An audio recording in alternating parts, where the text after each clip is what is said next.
Welcome to the Crypt of Wax, where we cover the latest metal releases. Today we are talking black metal. It's not solo project, but I guess it did start off that way. Lamp of Murmuur, the Dreaming Prince in Ecstasy. This is, well, we couldn't quite work it out, but potentially full-length album. And I think it's his fourth full length. He's done loads of releases, but I think this is. I think this might be the classified as the fourth full length. yeah, so he kind of started. He kind of came around just pre-pandemic, didn't he? And then it was quite like a cult underground kind of like records just sell out in seconds and then go on Discogs for fucking shitloads, and just kind of became one of those names, didn't he? That was quite like big in the underground black metal scene. He is, yeah, and I feel like actually now he's kind of transcended it a bit, isn't he? He has. I mean, I guess we'll get into that with this record because the sound has definitely grown from that thing. You could sort of see glimpses of it happening with the previous record. Was it Saturnian Blood something? Yeah, that was quite a significant shift, wasn't it, from the one previously? There's been this evolution, hasn't there, with Lamp of Murmuur? Like, you had all the demos and splits and things he did, and then he did an air of ecliptical romanticism, which I think is his first like full-length debut, and that was kind of a bit more of a similar thing to what he'd been doing previously. Then, even between that and the second one, was it Submission and Slavery? Yeah, there was this kind of goth post-punk you could feel almost it. element added to it. Yeah, Yeah, you could feel it. and then it changed again, didn't it? With the other one, was it Saturnian Blood something or other? Yeah, that introduced a lot more kind of riff, didn't it? Like a more heavy metal almost in there. Yeah, and you could argue now that this one has all of the above with an element of symphonic black metal kind of thrown in. Yeah. This is a lot more grandiose in scope and sound. I have a feeling this is going to be very divisive for fans of his earlier stuff, but I think this will probably get him more fans in the wider spectrum of extreme music, dare I say, but not like underground. I think so. And you see, not just with this release, but he kind of tours now, doesn't he? Plays live more, whereas I think previously he did quite a lot of releases just as a solo studio project. You said earlier that it's a full band now. I don't think it is. I think it's just a touring band. So he did everything in the studio as well, did he? On this album, I believe everything was by him again. So I think the drums are programmed and stuff. Okay. Which is incredible when you think of the amount going on it, all the kind of instrumentation and textures and stuff. Yeah, there's a lot. So yeah, let's kind of dive into it then, like, because there is a lot going on in terms of instrumentation and sonics, because he has definitely ramped up that symphonic element straight off the bat. As soon as it opens up, the Fires of Seduction track 1, it's a kind of like build up, isn't it? But it's very symphonic, it's very atmospheric, like kind of sets the scene, if you will, before it kind of kicks into Forest of Hallucinations track 2. And it kind of starts with this, I don't want to say cheesy, but it had like a sort of like Avenged Sevenfold-esque harmonized riff, didn't it? Yeah. Did you get that? Well, he's got that kind of he's got that sort of old school heavy metal influence and stuff, which probably I didn't think Avenged Sevenfold, but they don't really come to mind for me for anything. No, so it's hard to. It's just that kind of cheesy dual guitar thing that's why they came to mind. But they do. He does revisit that riff later on, kind of tremolo picked, and it makes a lot more sense. It doesn't feel as cheesy, which is pretty cool. But that opening riff, right? Is that not part of the intro track as well? Yeah, it's like merged, isn't it? It's done well, man. I do appreciate what he's going for, and I do actually like that. It's just when I first heard it, I was like, "Oh, this is a bit more." I don't want to say mainstream, but that kind of sound. I think there is I think the word maybe potentially mainstream and commercial might come up a bit more when talking about this album, because there's Yeah, definitely parts of it where you listen to, and obviously, saying something like mainstream is a bit weird when it comes to the music he's actually doing. But yeah, when you compare it to what he's done previously, there is this sort of jump in a direction which will make this more palatable for people not necessarily just into kind of black metal, or particularly raw black metal, because this isn't kind of that at all, anymore. 100%. And that comes through even with the production. Like it's not, Yeah. it hasn't got that lo-fi raw sound at all anymore, does it? It's all quite Mm. grandiose and well produced. There is a kind of element of like low end kind of roughness to it, which is kind of cool. But yeah, it's definitely not your tin tin pot like black metal No. like all the way up. Which is, I mean, it works for the sound. It's not necessarily to my tastes, but I think it kind of needs it for this release. Yeah. I guess for those new here, we don't talk about these records off air. We just say like, this is the album we're going to review and like bring it in and talk about it. So it's a bit more of a conversation. But like, Mike, knowing that you are a kind of Lamp of Murmur fan from previous, did you enjoy this record? I've got really mixed feelings about this because, like, I am a fan of his, and I really admire what he's done with this project, because he's tried to evolve it every Yeah. release, which is really cool. That he's not he wants to push this in different directions. And I think what he's gone for on here, he's got this, like, it's a really admirable way he's pushed it, and I do really admire the effort he's put into this, especially as a solo project as well. Yeah. Um, I don't know whether it's entirely to my taste anymore. There's definitely parts of it I really, really like, but as an album, when I was listening to it, I was thinking, if it's not for the pod, like, will I go back to this and actually listen to it? And I'm not sure if I will. I'm in a similar kind of boat. I felt like when he explored just the kind of more straight up black metal elements, there was a track for Reincarnation of a Witch. Like I loved that song. I thought it was really cool. It Mm, was you had really nice changes of pace. You had like a lot of emperor worship in the guitar work. It felt a lot more like old school black metal, but kind of with his take on it and a bit more kind of like modern symphonic. It was really cool. It was when he experimented maybe a bit too much is when I kind of lost a little bit of interest, not interest, but it kind of took me out of that enjoyable experience.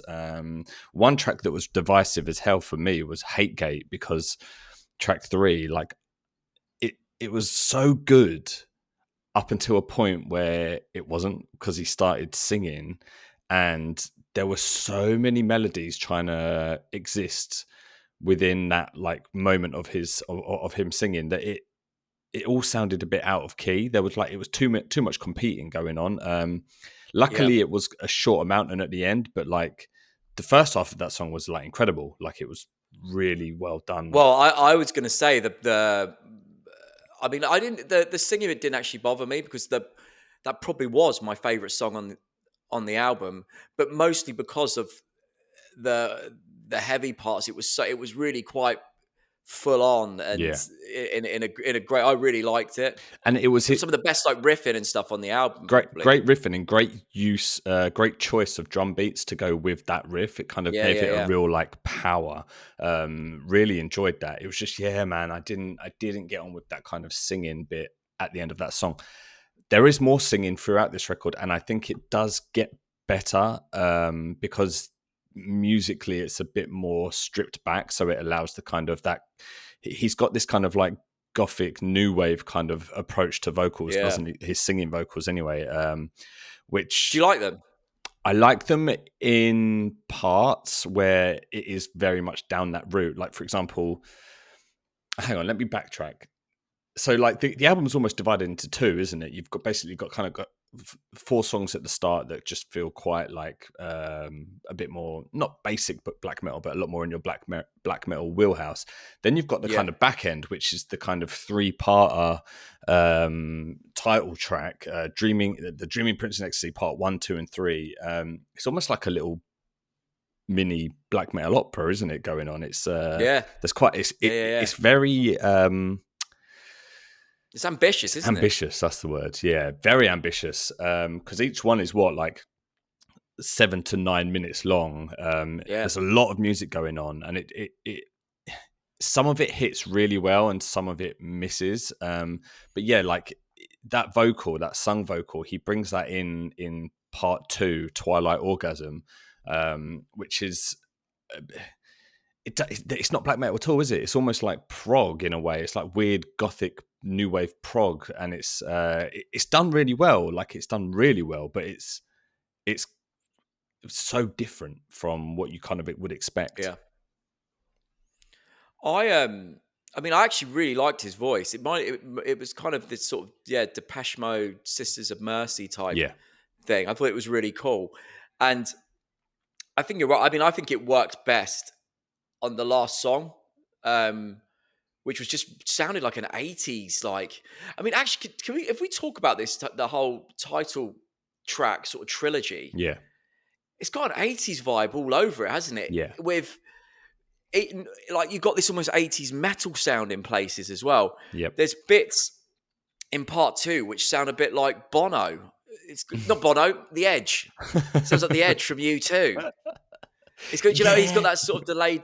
Yeah.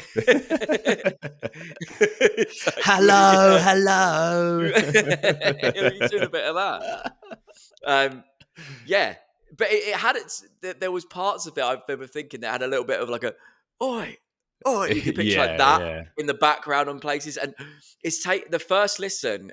I was like, oh, I'm not sure about this, and I felt like I enjoyed the album up until that point, but the title track trilogy thing I wasn't as into. But I have to say, like on subsequent listens, I've grown to like it a bit more. Yeah. And I think if I gave it more time, I think I would really kind of get into what he's trying to do on here. Because I think you have to get over how different that is for Lamp of Murmur Yeah. compared to the other stuff. Because that's very different. The stuff leading up to it, you can hear it's him from at least the previous album anyway. Yeah. But this stuff is quite different. Do you feel that this might have worked better as potentially 2 EPs? So you have the kind of more bulk of the tracks as one EP, and then the Dreaming Prince in Ecstasy parts 1 to 3 as its own thing. Like, I think it might. Yeah, I haven't thought about it like that, but you could be right there. It does. They feel like they're their own thing. yeah, I thought that. And they do feel quite different to the songs that precede it. It does feel like you're listening to 2 different albums, like a side A and a side B are just vastly different. The track that separates them, 5, Angelic Vortex, is a really nice transitional piece that goes from, the kind of more straight Lamp of Murmur stuff into that, which I think worked really well at dividing up the record. I wasn't so sure about the last track being the final track, because I think the part 3 of the rock opera ended really well. It had these stabbed chords that just sort of like just ended it so nicely, and I thought that would be a really good end for the album. But then they go into this extra song, which is it's just sung, isn't it? And it's a lot more. It's like a softer end, not a ballad, but you know what I mean. It had that kind of. Well, it's got that 80s sort of goth pop almost vibe to it, and I actually liked it. I thought it was really well done. Yeah, I didn't. I thought it was well done. I'm just not sure of the placement of it. I feel like it could have come before the rock opera and then left that there. Yeah. But yeah, that's why I think this album's going to be very divisive within the black metal community, because that 3 songs is very ambitious, and I think you're either going to like embrace it or reject it. Do you think it's a sign of what's to come? Maybe on the next one. Maybe is it going to be an album of that in that kind of vein? Yeah, I reckon so. I reckon they're going to really push it. Not this is a silly comparison because they're completely different genres, but like the way Blood Incantation kind of pushed that kind of diversity, you could see the kind of route Yeah, they were yeah. going in. I feel like this has a similar kind of thing, like that he's going to go down a kind of Well, proggier he always sort of thing. evolves as well, though, doesn't he? Yeah, He always evolves. So it'd be so I feel like the next thing he does will have another stage of evolution in it. yeah, agreed. And I think it will push him to a wider audience, and I think Yeah. it will definitely open the doors. And yeah, you've got to commend it because it is it's ambitious. There was also touches of like, do you remember that side project he did, Magus Lord or Magus Lord, was it? Yeah, we reviewed that, but I couldn't remember it. I was going to listen. I was going to try and listen back to it before we did the show. Was It had like I can't remember. Viking metal parts in there. There were kind of Oh yeah, it it was a did, little bit didn't it? folky in parts, and there was Yeah, elements that's of right. that. You could hear him bringing some of that into this, especially in part 3 of of the Yeah, trilogy. It had a real kind of Viking metal quality to it, a little bit folky. I enjoyed it, but it was just very, very different for what I was kind of expecting. yeah, Uh, yeah, yeah. Still really good. I, d- I don't know how much more time I'm going to give this album, but I do kind of want to. Yeah, I know what you mean. I feel like I'm going to give the first half more time. Like I really enjoyed track 3 and track 4, Hate Gate and Reincarnation of a Witch. I think they were really cool. Um, Mm. even track 2 was actually pretty cool. But I No, think, track two was really good. yeah, Yeah. I just think, yeah, I just think that I'm more suited to the first half of this record than the second half. But I mean, listen, No, I agree. if you are a fan of Lamp of Murmur, how do you feel about this record? Is it right up your street, or are you kind of sitting on the fence as I am with it? Be interesting to know how people take this one. But yeah, let us know in the comments. If you got to this point in this video, give a like and a subscribe. We put out videos every Wednesday and Friday covering the latest metal releases. Any more to say on this, Mike, or should we wrap this one up? I'll wrap this one up, John. Wrap it up. Take it Get it home. wrapped. Take it home. Listen, we will catch you in the next one.